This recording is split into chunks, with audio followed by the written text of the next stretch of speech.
మీ సమస్యల పరిష్కారం కోసం చేద్దామని చెప్పి ఒక కుంటి సాకు చెప్తారు. కానీ మీకోసం ప్రశ్నించేది, మీకోసం కొట్లాడేది కేవలం మా మల్క కుమరే గారు, అంజిరెడ్డి గారు, సర్వోత్తమ్ రెడ్డి గారు తప్ప వేరే అభ్యర్థులు కాదన్న విషయాన్ని గుర్తుంచుకోండి. ఇక్కడున్న మీరందరూ మనిషికి 10 ఓట్లు వేస్తే ఇలా భారీ మెజార్టీ 2 అభ్యర్థులు గెలుస్తారు. మీకు తెలిసిన వాళ్ళు నల్గొండలు కానీ, ఖమ్మంలో కానీ, వరంగల్లో కానీ ఇక్కడ ఉన్న వాళ్ళు మనిషి ఒక్క ఫోన్ చేస్తే అక్కడ మా సర్వోత్తమ్ రెడ్డి గారికి గెలుస్తారు అనే ఈ గెలుపు తెలంగాణలో ఒక పెద్ద మార్పు నా చేస్తారు. కాంగ్రెస్ పార్టీ అధికారంలో ఉండే పరిస్థితి లేదు.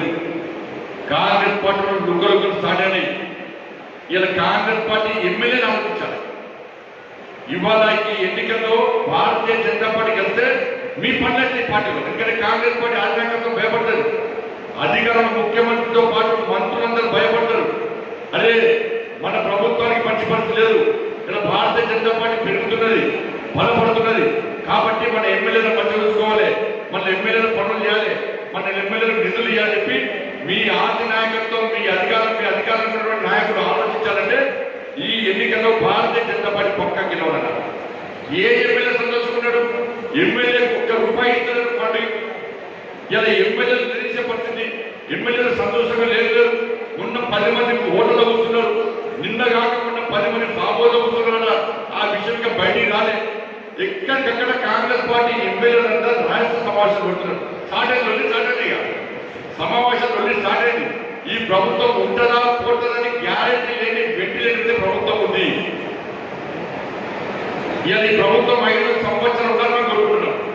ప్రజాసంబద్ధంగా ఎన్నుకున్న ప్రభుత్వం 5 సంవత్సరాలు ఉండాలని కోరుకుంటున్నాం. కానీ ఉండాలని మన పార్టీ శాసనసభ్యులే కోరుకుంటలేరు. పైన టాప్ 5 మంత్రులు మాత్రమే లాభపడుతున్నారు తప్ప కింది స్థాయి శాసనసభ్యులకు ఎవ్వరు కూడా కనీసం సంతోషం లేదు, గెలిచిన సంతోషం లేదు, కనీసం ప్రజలకు సేవ చేయడం ఒక పైసా ఇస్తలేదు, నిధులు ఇస్తలేదు. ఇలా ప్రజలు తిరగబడే పరిస్థితి వచ్చింది. కాబట్టి ఇటువంటి పరిస్థితుల్లో ఇవాళ వాళ్ళ పార్టీలోనే వాళ్ళ గందరగోళం స్టార్ట్ అయింది. కాబట్టి ఈ ప్రభుత్వానికి నూకలు చెల్లినాయి.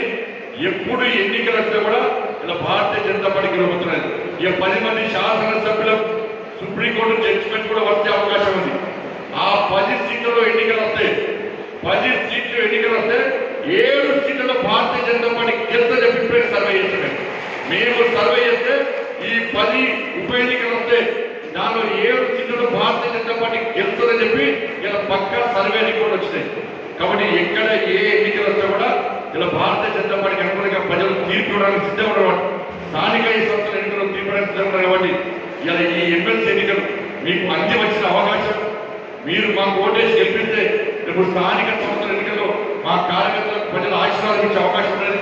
ప్రజలు కూడా భరోసా విశ్వాసం పెరుగుతుంది. కాబట్టి దయచేసి మీరందరూ కూడా మీ అమూల్యమైనటువంటి ఓటు, మీ మొదటి ప్రాధాన్యత ఓటు ఇలా నెంబర్ 1 సీరియల్ నెంబర్ 1 పక్కన 1 వేసి మీరు భారీ మెజార్టీతో మా టీచర్స్ ఎమ్మెల్సీ అభ్యర్థిగా పోటీస్తున్న కుమరే గారిని, న్యాయవాద ఎమ్మెల్సీగా పోటీస్తున్న అంజిరెడ్డి గారిని భారీ మెజార్టీతో గెలిపించాల్సిందిగా మీ అందరికీ విజ్ఞప్తి చేస్తూ అన్న 2 రోజులు హాలిడేస్ వచ్చాయని చెప్పి మీరు లీవ్ పెట్టి మీ కుటుంబ సభ్యులతో ఇలా సినిమాలకు, షికారులకు, తీర్థయాత్ర కొట్టే మా కుటుంబం ముగుతుందన్న.